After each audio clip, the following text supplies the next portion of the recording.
Good. Right. So hopefully you got the coursework in as well. The long process of marking has started. I probably won't release the marks during the exam period because that will just freak people out. Right? It's not a good idea. Just before an exam, you've got this much or you've got this much.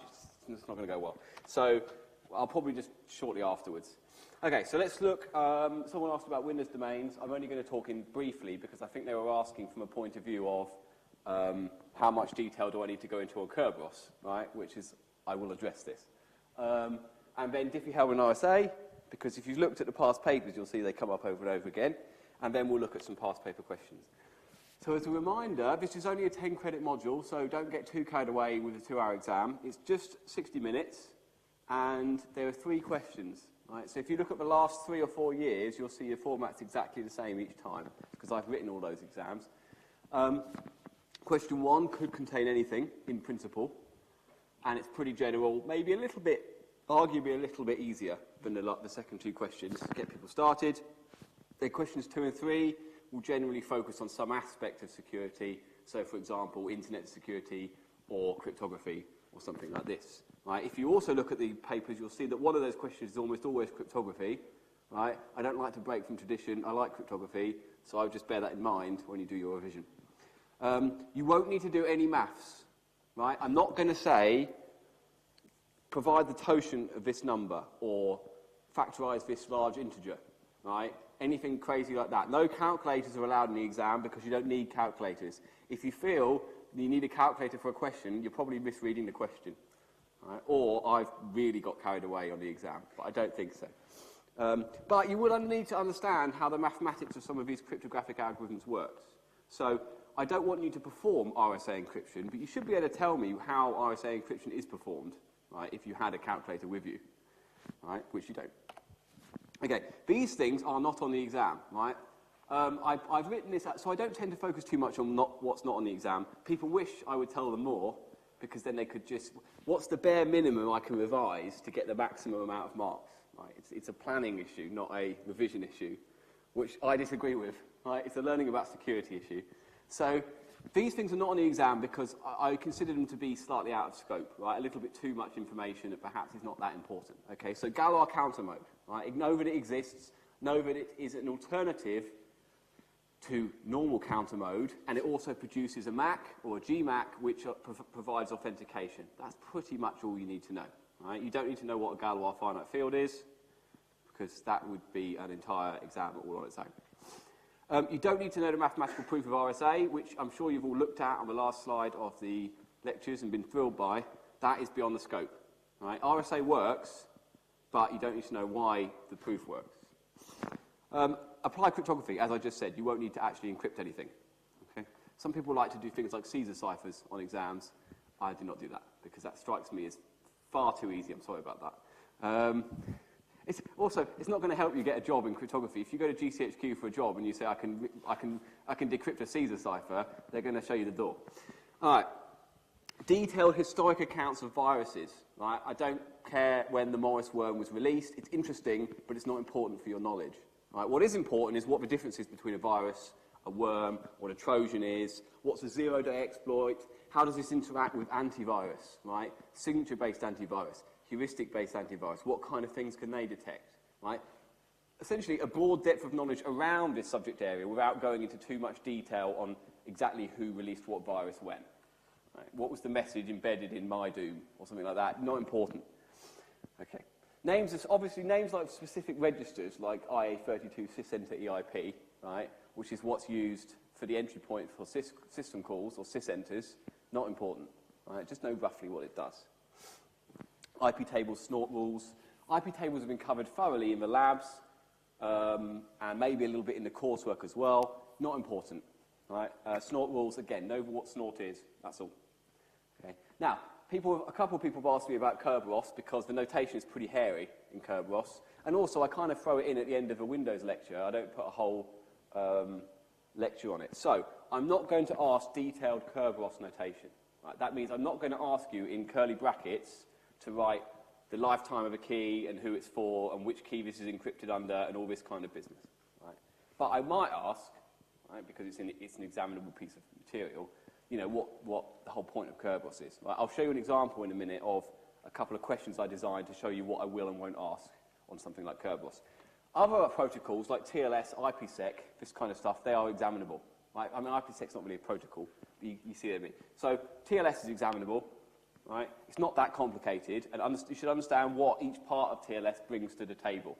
So, for example, I'm making this up, but if I asked you what does RSA add to TLS, or what does DSA add to TLS, you should be able to answer that question.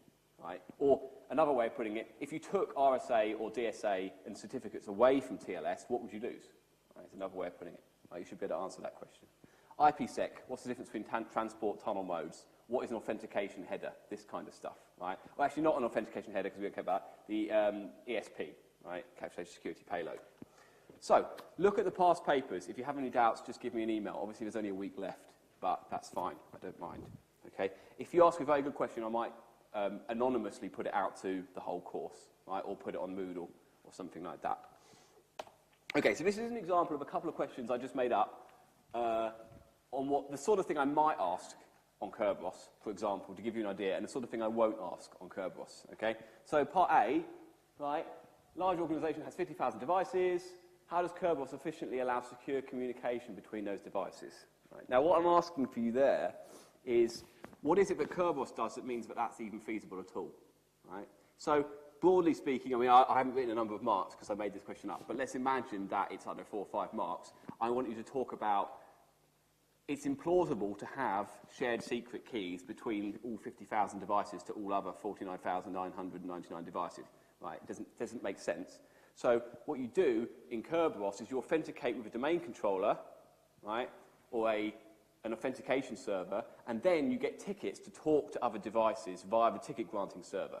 So essentially, symmetric keys that are used in encryption are distributed from a central entity out as needed, rather than everyone has to hold all the keys to talk to everyone else. Right? That's the key insight of Kerberos. Okay? And completely aside from notation, I think that's a fairly good thing to know. Right? Why does Kerberos include timestamps and lifetime values in tickets? Right? So there's another part, but let's get to that in a minute. So why does it include timestamps? To stop replay attacks, right? And so we knew when the ticket was created. Why do we have lifetime values? Because if we didn't, you'd only need to authenticate once, and then you could authenticate forever, right? The ticket granting server, for example, will give you a ticket to talk to a resource for, let's say, an hour or 2 hours, and then you'll have to go back and get another one. And that stops you from having your account disabled, but still having the ticket and being able to request access to this resource for the rest of time, right? Which is not good for security. Typically, tickets tend to last somewhere between, 6 and 24 hours. It'll depend. Right, log-on tickets last that long. What effect would an incorrect server clock have on Kerberos? Right? The thing about Kerberos is that the timestamps and lifetimes are buried in every single ticket. Right? So if your server clock is wrong, that's a real problem because it will allow you in when you shouldn't be allowed in, or it won't allow you in when you should be allowed in. Right? So that means that you have to keep these clocks in sync. So generally speaking, this is a pretty vague answer, right? Because it would depend on the implementation. But I would be expecting you to say something along the lines of, if the servers or any of the parties have incorrect clocks, they're not in sync, then essentially the protocol isn't going to work. Right? Someone's going to get denied access when they should be allowed, or vice versa. Right? That's the answer. Okay. Question you won't see, explain in detail the structure of a Kerberos TGT. Right? What is the ticket granting ticket? Go. Right? That's too vague. It's too technically detailed. Not interested in that. Right? If you ever need to implement Kerberos, you can look it up. Right? This is what you'll do in a job anyway. Okay. Hopefully that's clear. Ask me about topics if you're interested. Right. Let's talk a little bit about cryptography, because I think these are the things that most people... I mean, I've marked a few years of these exams now. I know what questions people get right and what questions they don't get right. And what questions they don't try and answer and just draw a picture for me instead. So let's talk... We'll do Diffie-Hellman and then we'll do RSA. Right. And I won't spend too much detail on it, but please do ask if you have any questions. So this is a question from, I think it was 2015, 2016. I can't remember. I literally copied it straight out of the exam. So you're eavesdropping on Alice and Bob. They're participating in a DH key exchange. You've obtained these values that are public. Can you use these values to calculate... explain how you can use these values to calculate their shared private key and discuss whether this is practical. Right? Now, some people answer, you can't use these values to calculate the shared private key. Right? That is wrong. You can do it, it's just hard to do. Right? And so I'll go through the process. Right, so let's see what we've got. We've got, well, I'm going to sort of stay over here for a minute and we'll see if it works. So P, we've got G, I don't really need to look because I wrote this question. G to the A mod P, G to the B mod P. Right, those are our public values. These are the two main parameters, or the generator and the large prime number. Right? These are the essentially public components of Alice and Bob's key exchange. Now remember, sort of in secret, what Alice and Bob have done is create these two, A and B. Right? Alice has A, Bob has B. And they're mixed into this G to the A mod P and G to the B mod P such that we can't extract them out. But we can still use these things to create a shared secret. Right? So, explain how you can use these values to calculate their shared private key. Well, first of all, what is the shared private key? Can anyone tell me? Yes? Brilliant. Right, so G to the A, B, mod P. Right?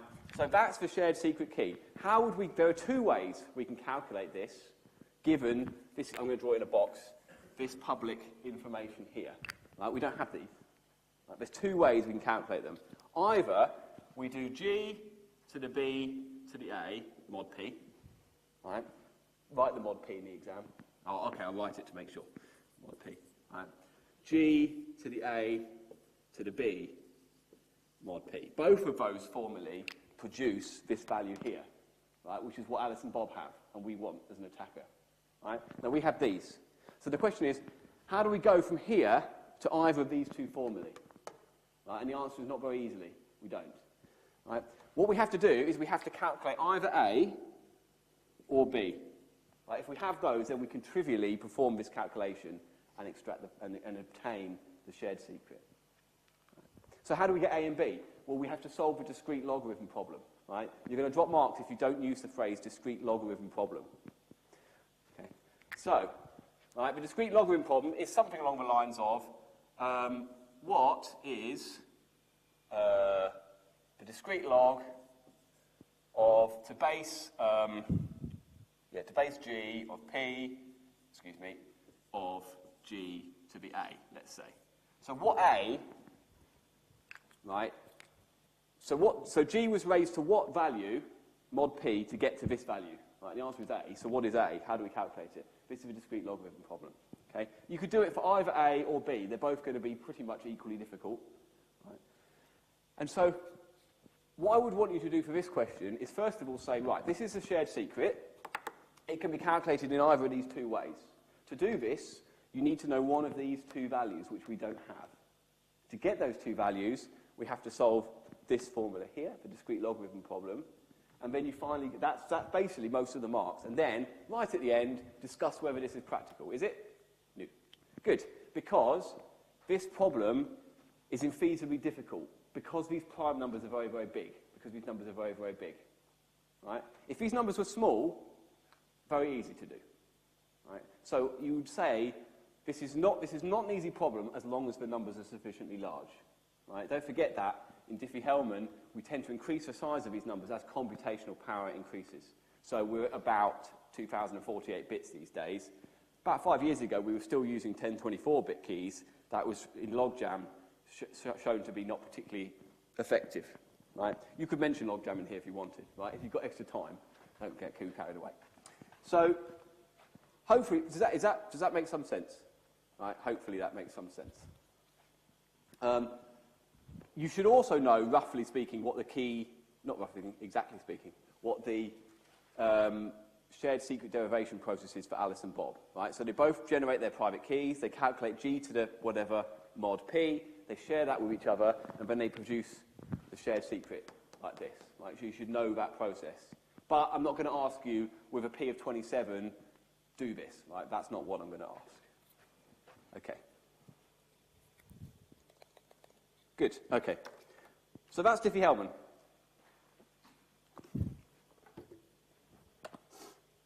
RSA. Right, I'm going to go into a little bit more detail on RSA because there's a few other questions that people have apart from the answer to this question, which is, you know, what's the difference between, let's say, encryption and signing and things like this, right, that we can go into. Okay, I'm going to rub this out because I'm going to try and keep it on the, mostly on the video. I have no idea where the camera's pointing because it doesn't show me. Right. So this is basically the RSA equivalent of the question we just saw. Right? I mean, it's essentially the same question, it's just a different protocol. So, web server uses an RSA key pair by signing messages with private key D, verifying its identity. Clients may verify these messages. Yep, so that's just some filler, essentially, right, to remind you what RSA is if you've forgotten. If an attacker was able to return the private key, they could impersonate the server. Explain how the private key can be calculated from the public key. So actually, I took 3 sentences to get to the point, right? So my apologies. But explain how the private key can be calculated from the public key in RSA and discuss whether this is practical. But again, the correct answer is not. It's impossible. You can't do it. Right? It is possible. It's just very difficult to do. Right? Not to give away the ending. So, okay. So we'll start at the beginning. So remember that you have a public key, EN. Right? I mean, they usually keep N in the public key, but or NE. Right? And we have a private key D. And I want you to show in your answer whether it's possible or practical to go from here to here as an attacker. Right? This is all the information you have.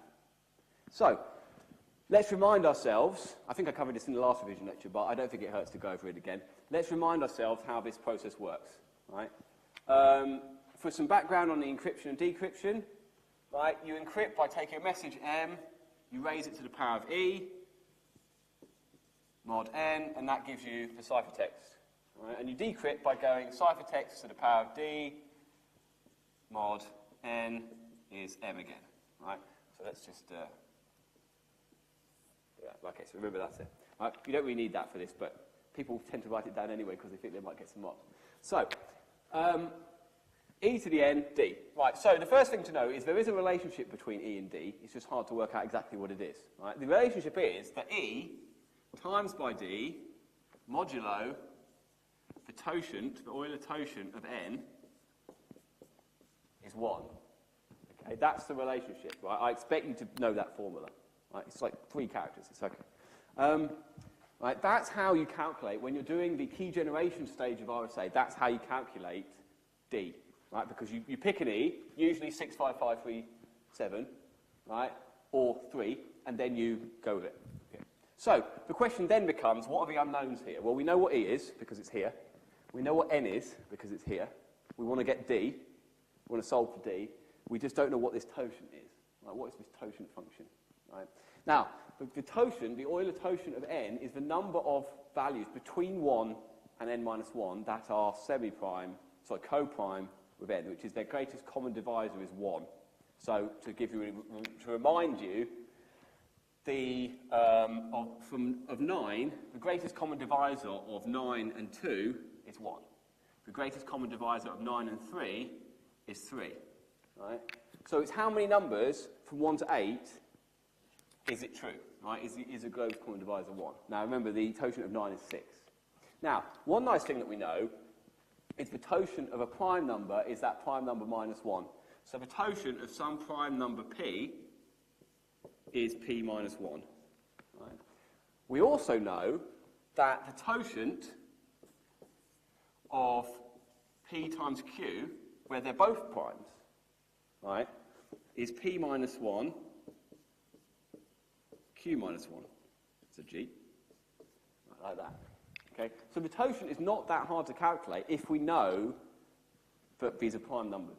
Right? Now, we also know, because of the way that RSA mathematically works, that n is equal to p times q.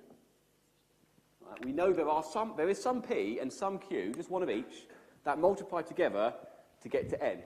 So we can calculate the totient of n. The totient of n, right, is the totient of PQ, because that's what n is it's not the totient class, is P minus 1, Q minus 1, like that. Right. So actually we can quite easily calculate that, right, if we have P and Q. Okay, so then the process continues. Do we have P and Q? We do not, right? N is a, let's say, 4,000-bit number. P and Q are both 2,000 bits each. Can we factorize n into P and Q? really know, right? Technically, it's possible, very unlikely. Okay, you'd have to get unbelievably lucky. Right? It's hard to imagine just how big a 2,000-bit number is, but it's just astronomically large. Okay, so let's sort of go back and sort of start restating the question in how I would put an answer, right? We know these, we know this. We're trying to find out this. We know the relationship between E and D, so we have to find out what the totient of n is. The totient of n is most easily calculated via this formula. Brute forcing the totient of n is not really an option. Right? So we need to know P and Q. So to solve this problem, the attacker has to factorize n into its constituent primes, P and Q. Right? Is this feasible? No, not really. Right? As long as the numbers are big. Right? If the numbers are small, very feasible. Right? It's not just enough to say it's not feasible, because technically sometimes it could be if your server was poorly set up or something like that. Right? RSA export grade cryptography is 512 bits. That's doable, right, with things like the logjam attack. Okay. I think I've answered the question. I think that's pretty much it. Okay. So let's do a little bit more on RSA. Some people ask me about this because I think this also ties into things like TLS, right? And understanding the... So I can't speak for you, right? But I know that a lot of people struggle with things like what the difference between signing and encryption is, so I thought I'd cover it. Right?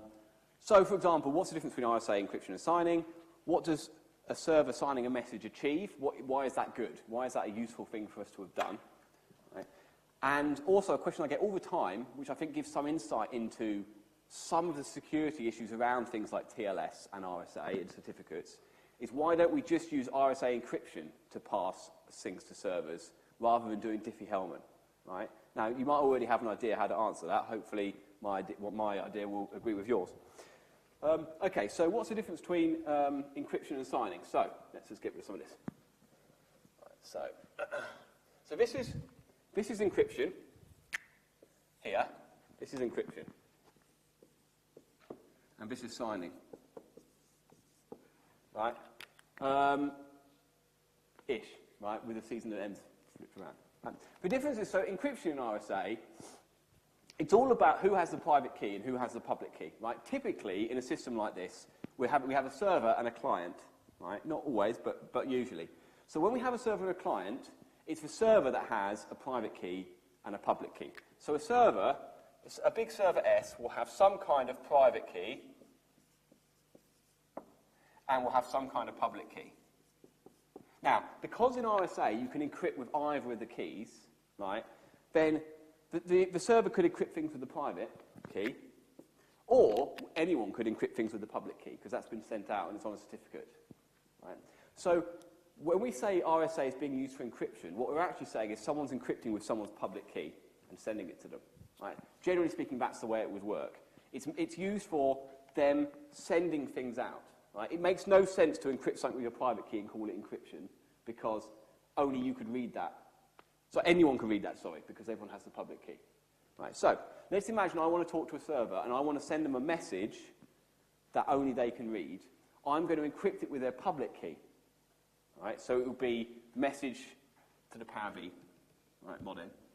And what that will do is ensure, as long as they're the only one in control of their private key, that only they can read it. Yeah, that makes some sense. Right, so what would happen is they would decrypt it by going C to the D mod n. Right, D is, only they have that. Right, this is D.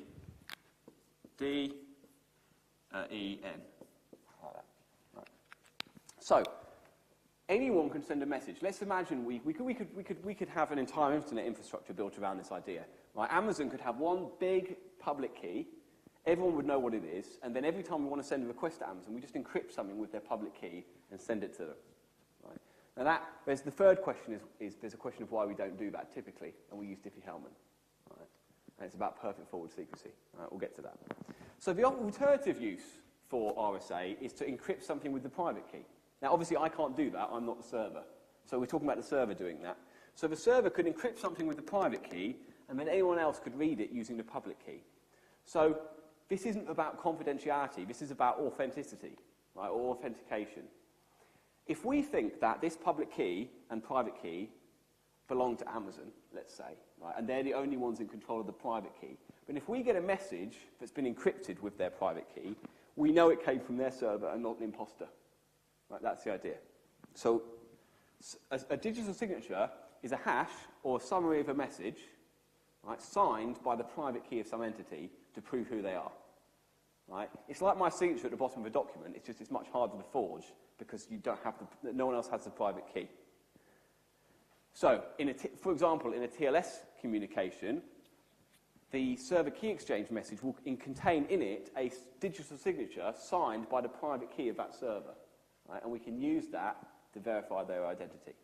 Right? So, in some sense, it's a little bit confusing because both of these processes actually do use encryption in the sense of you are raising something to a power, to RSA, but they have very different uses, which is why one's called signing and one's called encryption.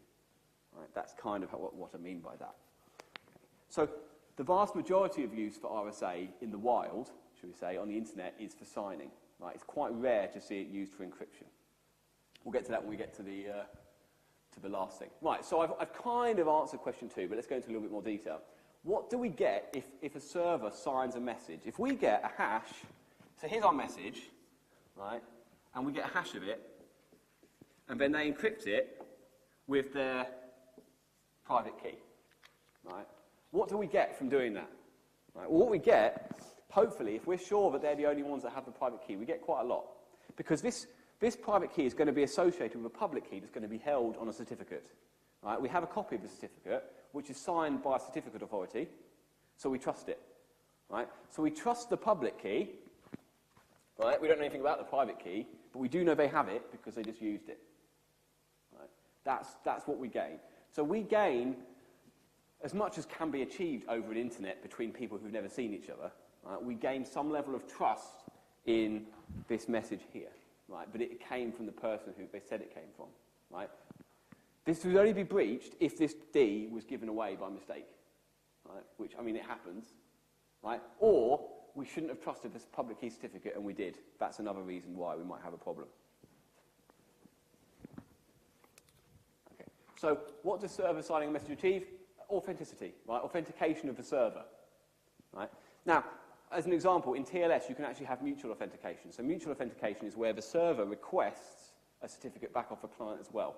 When that happens, the client has to send a certificate, a public key certificate chain, and they have to sign something with their private key. Right? Obviously, not all browsers and things are set up to do this, but for things like enterprise-level programming, where you're having communications between endpoints, it would be very common to have both sides authenticate each other. Right? It's quite common in enterprise not to have one is a server, one is not. You know, you just have both being equally important in the conversation.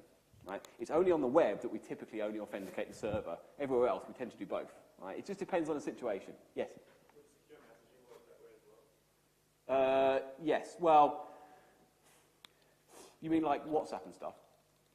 Yeah. So slightly different, but you have public keys and private keys associated with you in secure messaging, but they're not attached to a certificate. Right? They just exist. Right? You can see them on your phone for some of these apps, like Signal or WhatsApp. But you don't verify them by trusting a certificate authority or existence of the root certificate on your browser. You verify them by looking at it on your phone and thinking it's okay.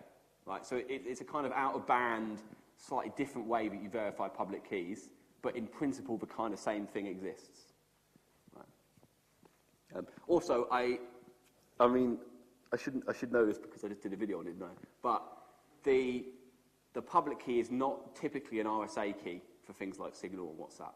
It's a Diffie-Hellman G to the A mod P situation. So it's a Diffie-Hellman public component, not a RSA one. Okay. Any other questions about the second part or the first part? Right, we'll talk about the last bit then. Right, so why don't we use RSA encryption? Right, I get this question a lot because it does seem quite intuitive that we could just use that. Now, actually, the answer is we do sometimes. Right, so suppose we're having a TLS handshake with Amazon, right? And your handshake will usually look something like this. So TLS. Elliptic curve, Diffie-Hellman, ephemeral, RSA, AES-GCM, I should have read, SHA 256. Right, that was a lot longer than I thought it would be. Right, so that's your kind of typical Diffie-Hellman cipher suite, which includes everything you need for a TLS connection, right? Specifically, it includes elliptic curve Diffie-Hellman for a key establishment. It involves RSA for authentication of the server, or the client, or both. It involves AES-GCM for the actual symmetric encryption, and GCM for the message authentication. And SHA-256 is a pseudo-random function, which is used not for message authentication, but for things like key derivation and stuff like that. Right? So typically what you would do is you would do a Diffie-Hellman handshake, obtain a pre-master secret, and then hash it to get actual AES keys and things like this. Right? That's perhaps a level of detail I'm not too interested in for the exam. Now, the question that comes up is, why do we need this Diffie-Hellman ephemeral version part here when we've got RSA? Right? If I want to send an encrypted message to the server, I just explained that we could do that by encrypting something with their public key. Right? Now, actually, this is something you can do and was done in TLS for quite a number of years. TLS used to not have that in it at all. It was just RSA with AES. Right? GCM didn't exist back then. Now, so in that case, what would happen is you wouldn't send Diffie-Hellman parameters to each other. The client would generate a random key, encrypt it with the server's public key, and send it across. Right? And the authentication would be implied, because either the server had the private key, in which case they could establish a shared secret and go, or they didn't, and then the whole thing would break, right? Because they wouldn't be able to read the client's encryption. Right? So this was essentially an RSA-only version of TLS. Right? Now, the reason that doesn't exist in practice is there's a couple of reasons. One is that RSA is quite slow. Right? The main one is that typically RSA keys are only rotated out every year or 2 years. You don't regenerate certificates every 6 months. You generate them every 1 to 2 years. Right? Every 20 or 30 years for a root certificate, but they're not used for TLS. So if you did a handshake where the client generates a random number R, right, encrypts it with the private key, so RSA private key, right, RSA-D, and then sends it off to the server, that will work, and they will get a shared secret, and then they can, talk, and it's great. Right? But if you're the NSA or someone else, right, then you just record every single message for 2 years. You finally crack what D is by either getting yourself onto the server or finally splitting it into N, splitting N up, right? And you can decrypt 2 years' worth of traffic, right? Because they were all encrypted using the same D, right? The actual session encryption was random, but of course you had those handshake messages. So you could just decrypt this, read R, decrypt that session's worth of information. Does that make some sense? Right? So the reason why we don't use RSA is it doesn't provide perfect forward secrecy.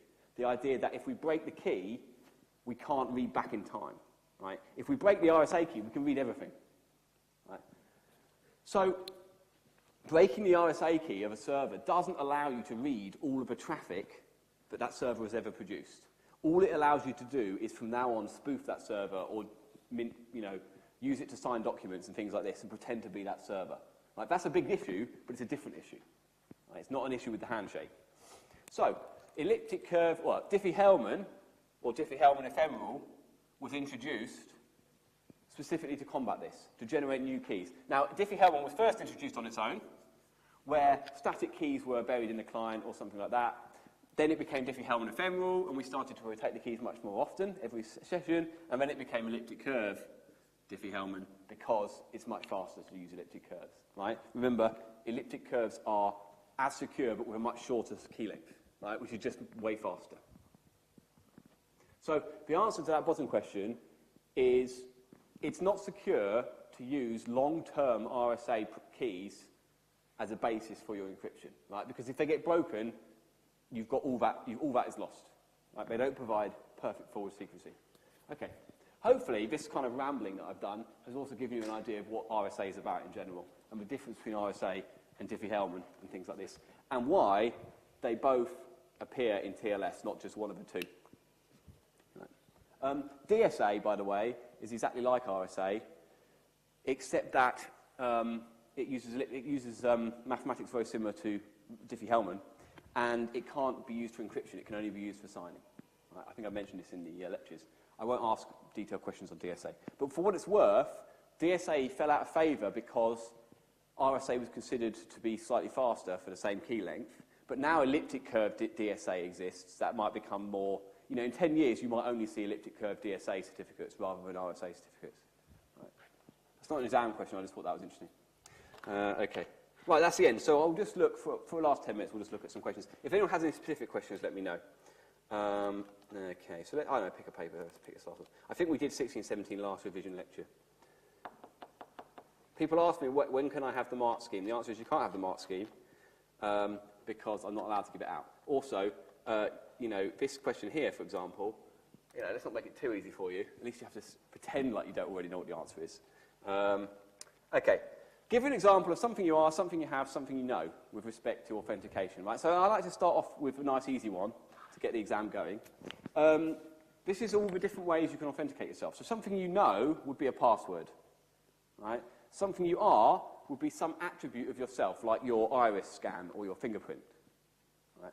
And something you have would be a piece of paper with your password written down, or a USB stick that authenticates yourself, this kind of thing, right? Or a cached password in a browser, right?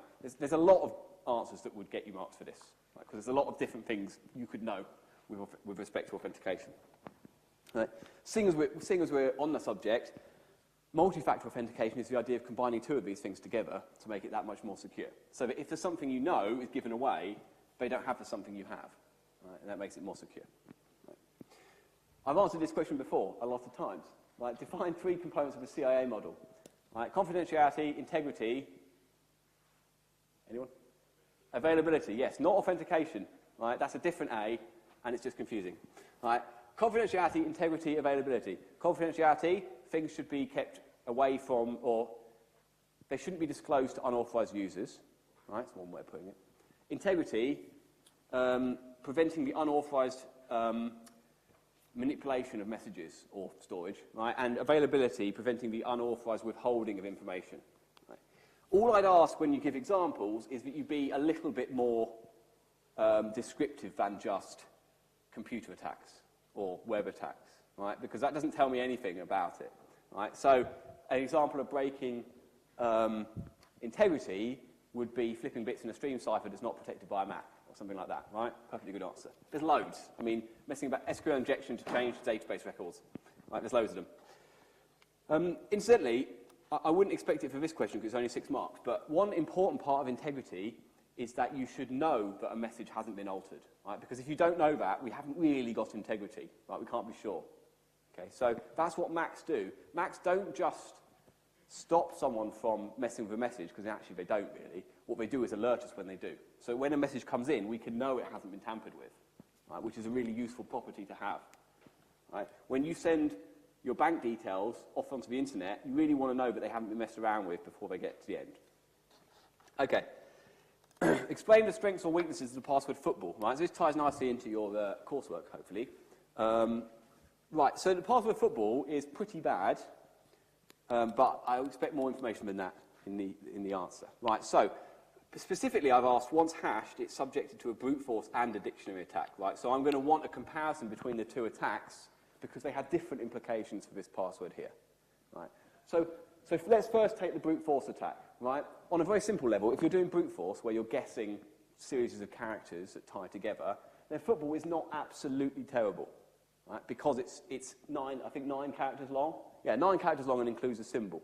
So the search space is moderately large, right? So you would say something along the lines of, if the hash function was good, it could take quite a while to break, but it only contains lowercase and symbols, so the search space is not as big as it could be. Right, that's the kind of thing I'm looking for. Not a huge amount of detail, just to be aware that it isn't completely, just because it looks like a bad password, doesn't mean it's necessarily brute forceable really, really easily. Right? Think about the length of passwords and the character set being used. Okay? Second part, dictionary attacks, entirely different answer. Dictionary attacks is completely crackable because it's totally trivial. It's a dictionary word with only a small amendment to the end, and it's probably also in a password list, right? Because it's a very common password. So it's very easily broken by a dictionary attack, right? So if there were any strengths, yes. Yeah. Does it matter that it's only lowercase characters in a symbol? The brute force doesn't know that because they will be checking everything. Good question. I think they might get lucky, right? They might say, let's test the search space with just lowercase and symbols, right? Or your suggestion maybe is that they don't try that, and they assume that if they've got a symbol, they would also have an uppercase.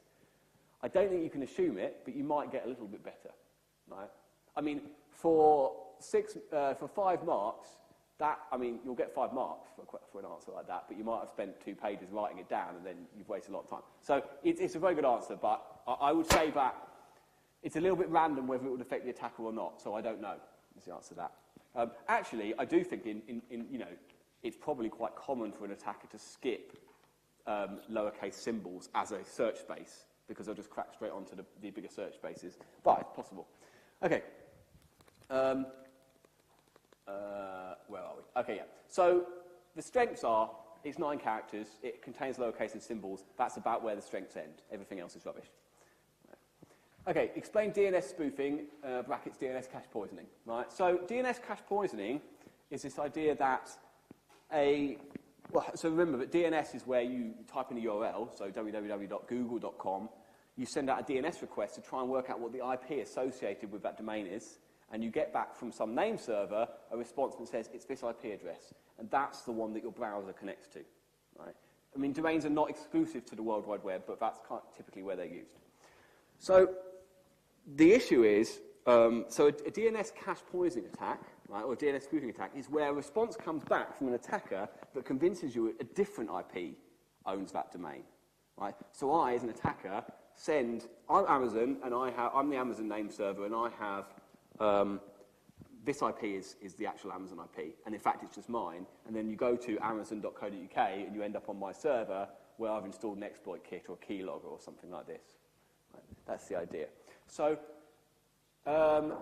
when I say explain it, and bearing in mind it's 6 marks, I kind of want a little bit more detail on how it will be done. Right? So the answer is that when a DNS request is put out, you would send an unsolicited reply, well, it would be a solicited reply, I suppose, right, that hopefully matches the port number and the request ID.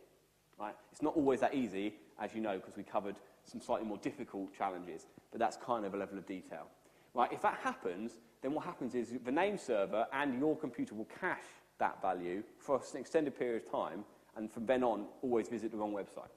Okay, so that's a huge problem. Assuming a touch and attack was successful, give 2 examples of further attacks. I mean, there's loads, right? If you're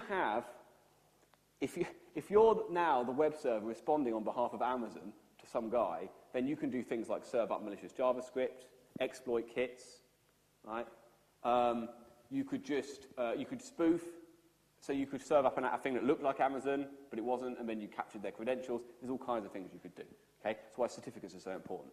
Right? Any 2 token acknowledgements of what you could do when you have control over a domain name is what I'm looking for there. Okay. Right. Time of check to time of use, or TOC2. Right? I would always hopefully use the full one, because otherwise people might not know what it is. So what is a time of check to time of use issue? The time of check to time of use issue is when you have a gap between when you check that something's okay and you implement that thing. Right? So, for example, in Windows, you log in, you get given an access token which lasts for 24 hours. Right? And that access token allows you to go to the ticket granting server and log into file servers and things like this. Right? It also happens locally on Windows as well, to access files. Now, that means there's a gap of possibly 24 hours between when you were given access to this token and when you actually use it. And something might have changed in that time. For example, you might have had your account disabled, or you might have had your privileges revoked, right, because you're using up too much printer paper.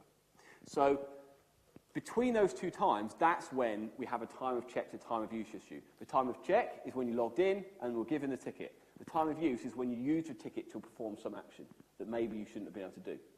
Another example, which I showed in the race condition example, was maybe you're checking it's okay to write to some file, and then you write to the file. Right? And between those 2 moments, something could change, like the file could change, could become a symbolic link, and that could be a problem. Right? Any example like this is going to be absolutely fine for this question. Okay? So what is it? It's a difference, a gap, a temporal gap between when you check something and when you actually use it. Right? When authentication is permitted and when it's actually used. Right? And that can lead to race conditions or issues of logging out people in Windows and things like this. Okay. This one's always a pain. Briefly explain how controlled invocation through use of system calls within an operating system is used to restrict access to privileged mode of operations. Why is this hard for an attacker to circumvent? We'll leave the second bit for a minute. So this is not talking about sudo, although that is a escalation of privileges in a similar way, and it's also controlled invocation. Right? I'm talking specifically about ring 3, ring 0 stuff. Right? So let's just use Linux as an example. How is controlled invocation used in Linux? Well, the answer is that a lot of operations, like halting the CPU or writing to some files or directly to the hard disk or memory, is reserved for anything operating in ring 0. Right? If your user process, which typically operates in ring 3, tries to do those things, you will get a protection fault or a segmentation fault. So how does a system call let us get around this? Well, what happens is Linux populates an interrupt descriptor table with the location of some kernel memory which can do these things on your behalf. So you have some code here that you're running, and it throws an interrupt, right? Let's say at vector 80 in Linux. This goes into the interrupt descriptor table. Interrupt descriptor, yeah, that's fine. Okay, and that looks like this. And at position 80, we have a link to system call, which is some code in the Linux operating system that can allow us to do things like write to the hard disk or show something on the screen. So it protects privileged modes of operation by not letting you do them, quite simply. Right? You're not allowed to do these privileged modes of operation. You have to ask permission of the operating system, and it does them on your behalf. Okay? When this is finished, it returns back to ring 3. Okay? Now, the reason this is possible is because, so this is protected in ring 0, but this gate has a privilege level of 3, right? And here is a privilege level of 0. That's called a gate, right? So it's essentially any entry in this descriptor table or any descriptor table that has a privilege level that is higher than where it points. Right? There's only about 4 in Linux, I believe. I can't remember what the others do. It obviously wasn't important. So that's, I mean, I'm not looking for any more detail than that. If anything, that's probably too much detail. Right? I'm really looking for you to say, look, there's a distinction between ring 3 and ring 0. User mode is ring 3, right? And to do things like privileged modes operation, we need to be in ring 0.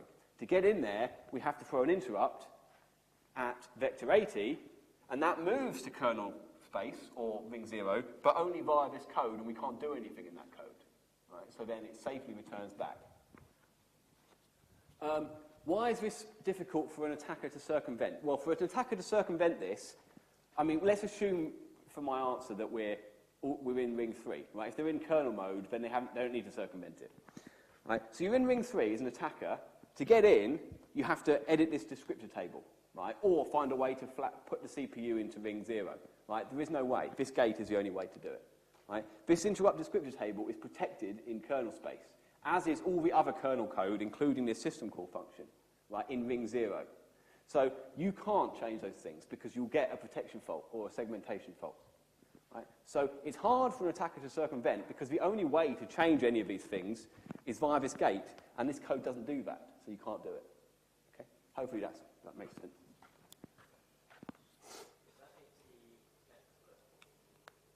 Good question. No, I think it's actually the number 80 in DEC. But yeah, I'll check that. Yeah. Yeah, no, I think it's the actual 80 in decimal. You've got me thinking there now. Right, no one's going to lose marks because you've written the hex or the decimal version of this in the exam. Let's just be clear about that. I'm reasonable. Plus, I don't seem to know the answer either. Okay, so many databases support queries written in SQL. Explain the concept of an SQL injection. Right, there's quite a few marks available for this. I would describe this as quite easy marks. Right, an SQL injection is one where the user has some control over the input into an SQL statement. They put in something that essentially, they put in some SQL control characters that essentially rewrite the statement into a different statement or to one that does 2 operations or something like that. Okay? Watch my SQL injection lecture if you want to know more about that. Right? So I would expect you to talk about SQL control characters being under the control of the user and going in and rewriting the SQL query. Okay? There's loads of ways a developer could take to prevent such an attack, and you should learn them all because you'll have to do them when you have a job.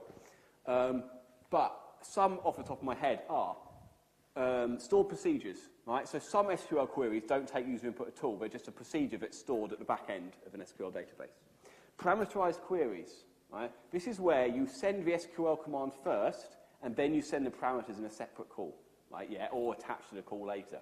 So what that does is say, this is the SQL command you're going to execute, and this is the stuff you're going to use with it to execute.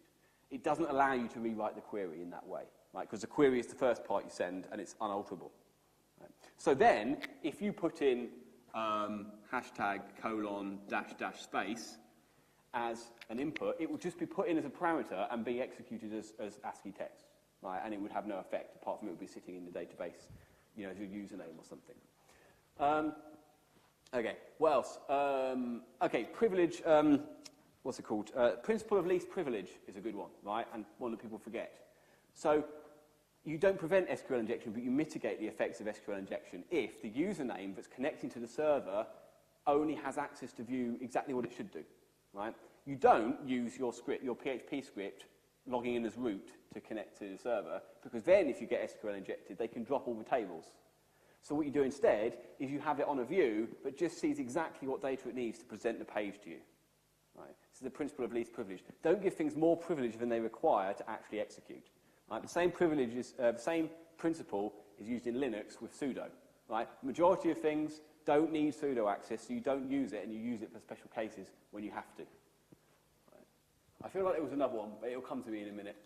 Sanitize your inputs. Right? Yeah, the most obvious ones. Right, escape, if you see this in an input, stick a backslash in front of it to escape it, right? There are proper functions in most libraries to perform much more robust escaping than that. So they'll get rid of all the other control characters as well. And they'll be specific to different languages. So, for example, there's ones to strip out HTML tags. Yes? How many steps should we put in that question? Okay, 6 marks. I mean, I'd have to look at the mark scheme, but I would say about 2 or 3. But you don't have to go into huge detail. I would just list them, right? And I'll be pleased because I don't have to read too much.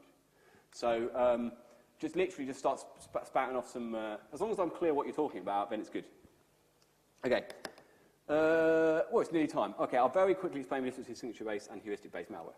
So signature-based calculates a generic signature on a piece of malware based on the binary file itself, right? It tries to be generic so that you can't just create slight variants, right? So it's not a hash function. And then what happens is a virus comes out, someone or an automated system analyzes the virus, extracts a signature, and then sticks that in a database for next time that virus is seen. Right? A heuristic-based malware will actually run the virus or the malware in a virtual machine or something like this and work out what it is that it does on a sort of operation level, and it will sort of reach some threshold of, shall we say, suspicion, at which point it will be flagged as a virus. Right? So it's not about the exact structure of the program, it's about what it's doing when it's actually activated. Right? So this is more of a sort of thinking question. You've got to be able to think about what those two things mean and apply them to this new situation, which is suppose an antivirus package only contains signature-based detections, when might this pose a security risk? Right? Well, 2 very obvious ones are zero-day exploits. Right? Signature-based detection is totally incapable of finding zero-day exploits because they're not going to be in the beta database, right? You might also have not updated the database. This is a second example. So if the database isn't up to date, then even a virus that isn't a zero-day exploit might get through, right?